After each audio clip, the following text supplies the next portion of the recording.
Alright guys, how you doing? It's Rabea. I hope you're all well. So this video is brought to you in association with the people at MXR. This is a sponsored video, and basically they got in touch a couple of weeks ago and they said, we're bringing out a new looper. It's the clone looper from MXR. It's a bit more advanced than your standard sort of looper. You can do cool things like reverse the loops, and you can control it with expression pedals and change the speed and stuff like that. Do you want to try it out? Of course, I thought, yeah, that sounds like a cool thing to try. So they sent it over, I had a little mess with it, and then came up with that cool little loop that was kind of in the vein of the type of things that I do with Pete on the Andersons channel.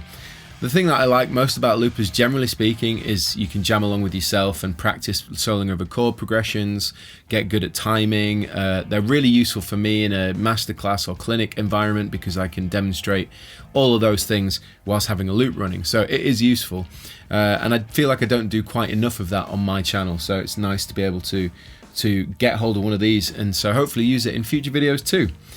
But the MXR clone looper is, as I said, more advanced than your standard looper. For starters, of course, you can obviously record, you can overdub, you can start and stop your playback, but we have some cool features such as a control out, which, as you can see on the close-up camera, on the far left I've got an MXR tap switch, which is really useful in this application because I can change the playback speed.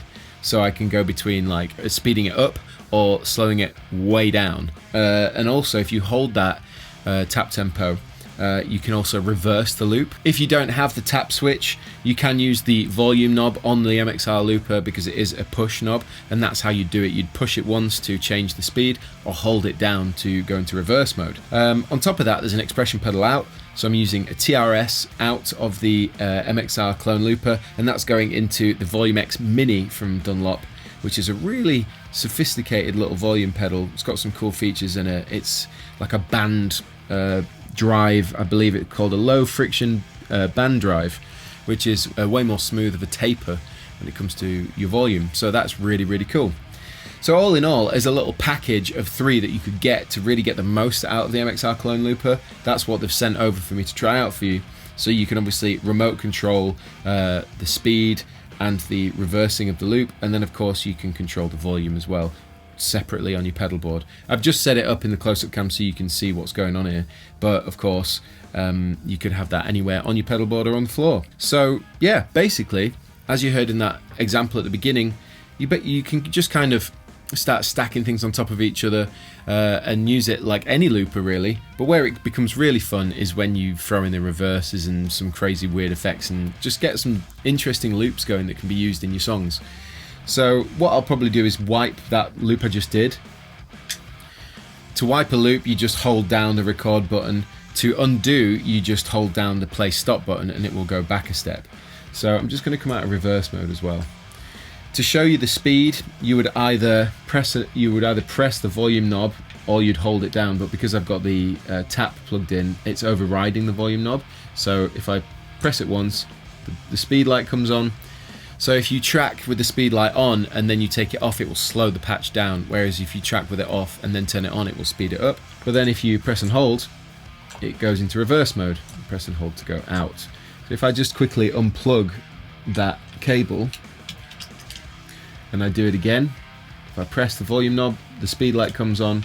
If I press it off, it doesn't. If I press and hold, then you've got reverse. So you can see you don't necessarily need that extra control button. Also in this video, I thought it'd be cool to use the JP15 from Music Man because it's got the piezo in it and I could get way more tones out of it. The other thing worth pointing out is that with any looper, particularly running into the front, the more layers that you add, the more information it's hitting the front end with, so it can start to get a bit much for the amplifier to handle. I'm not aware of anyone using loopers in the loop of an amplifier, but I'm sure that would work too. I just like putting them in front and then just creating cool little patches. So let's just have a little mess around. What I'm going to do is I'm going to put the tap control on the floor so that I can go ahead and mess with that in real time, and also the volume pedal. So what we're left with is just the looper. So to start with, I'm going to keep the speed light on so we can slow it down afterwards, but let's just play a little something or other.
So hopefully John kind of sped parts of that up, because that went on for quite a while whilst I experimented, but you get the idea that I can sort of build patches and then start and stop and reverse and loop things and take overdubs out if I don't want them, and also being able to fade it back in. What else is really cool is that also, you know, depending on where you set the volume pedal, you can have a really smooth little, less driven version.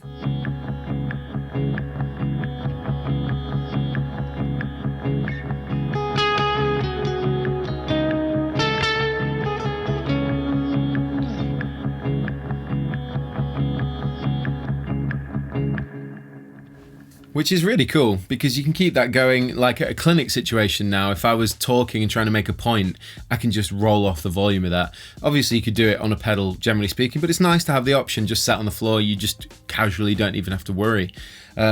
Normally, you know, the pedal would be on the floor as well, so I can stomp on to start loops and stuff, but trying to juggle between the close-up cam and doing it one-handed and stuff.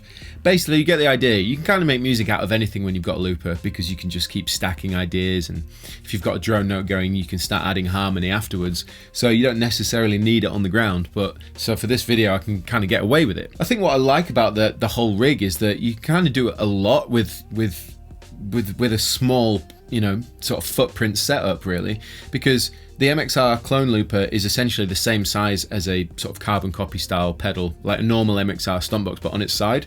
So it's tiny, and the amount that you can fit in there is really handy, and it would fit nicely on a little pedal board. I'd probably put that on the Tosca board just to see if we can maybe use it somehow or create pads and moods, and also being able to, you know, reverse it and do some really interesting sounds as well. So, you know, obviously it's not the most in-depth video, because, you know, there's only so much that you can sort of show someone over YouTube with something like a looper. But what I will say is that aside from other loopers on the market that you're not spending loads and loads and loads of money on, something like this is really cool, and it's also expandable. You don't have to buy the tap switch or the volume pedal if you don't want. You can just buy the clone looper and all the functionality works the same. My favorite feature is being able to reverse it. That's very cool. And obviously the speed thing is cool. You just have to bear in mind what speed you started at, etc., to be able to maximize that, because sometimes things might, you know, you might speed it up and suddenly it's way too fast and sounds weird. So you just want to make sure that you pay attention to that before you get going. But yeah, the reverse function is probably my favorite part, and just generally the functionality of it. It's sophisticated, simple, and easy to use. So I suppose, you know, there's not much more else to say, really. I'll put links in the description box below. Let me know what you think. If you've got any really cool ideas you can use with loopers and stuff that no one else has really tried, let me know in the comments section. But yeah, thank you to MXR for sending it across. Thanks for watching this video. Please like, subscribe and share, and I will see you all very soon.